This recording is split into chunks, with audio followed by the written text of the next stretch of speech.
ሰሞኑን የጎላው የኦርቶዶክስ ጉዳይ ስለሆነ የኦርቶዶክስን ጉዳይ አነሳለሁ።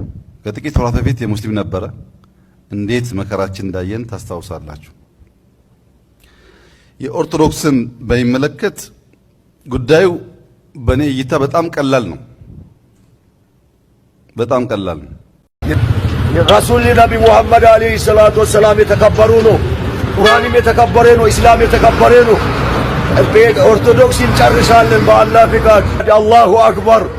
ጂሃድ እናውጅበት። አላሁ አክበር አለን። እስከ ዳር እንነሳበት። የቁም ሬሳ ናቸው። ምንም ይሁን የክርስትናን ሃይማኖት የሚያሸማቅቅ ነገር ከተነገረ አላሁ አክበር አላሁ አክበር እንላለን። ባገኘን አጋጣሚ ትምህርት ቤት ውስጥ የትም እያሸማቀቅናቸው ካፊር ነው እያልነው እያገለልናቸው ሰዎችም እንዲጠላቸው እያደረግናቸው ኖርን።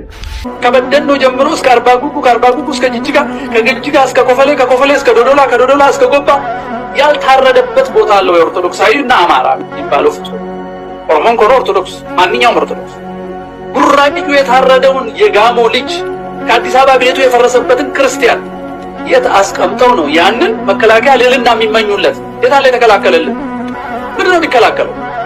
ሰሞኑን የጎላው የኦርቶዶክስ ጉዳይ ስለሆነ የኦርቶዶክስን ጉዳይ አነሳለሁ።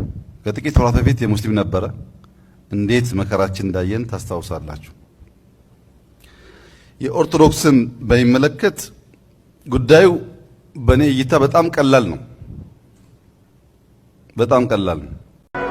እንዴ ምናባዊ ነው እንዴ? ሀገርና ኑሮ ህዝብን ትጥቅ ላስፈታ ብሎ ለይቶ ብሔርና ቋንቋ ለይቶ ሌላውን በሚሊዮን እያሰለጠነ ለይቶ ለዛም ለ35 ዓመት የተገደለ ህዝብና ሃይማኖት።